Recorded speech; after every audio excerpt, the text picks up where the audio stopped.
You know, I'm 37 and I've been working professionally since I was 15.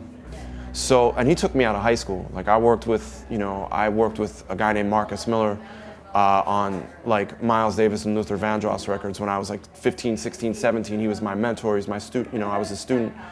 And, you know, my father's influence on me is like, it's unbelievable in so much as like, just the record collection we had at home when I was like a baby. When I was like 6, I was listening to Louis Jordan. Like I didn't know the difference, you know what I mean? And I was just listening to all this hip music. And then I started playing and he was like, all right, you know, you're gonna do this for a living, so no more high school for you, you know, like you get in the studio now.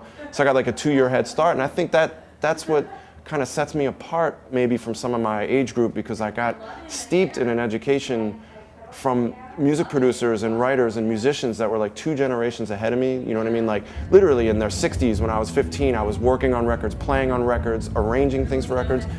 So my father's influence is like goes well beyond just the obvious like spending time in the studio with him. Like he literally was like, attic school, like, you know, you're gonna do this now. And it's just amazing. I worked with so many artists that he produced when he was younger, like when he was my age. Now there were artists, what the fuck? Sorry, someone in the background.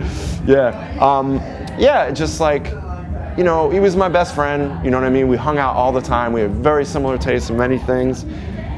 And just everything from sports to literature to art history to anything, like it just permeates through me. You know, the music is an extension of his work at Atlantic, but it's also my own voice, but it's also like so, just there's so much, it's so ingrained, it's hard to just pin it down to one thing, but I'm glad. I mean, I wouldn't want it any other way.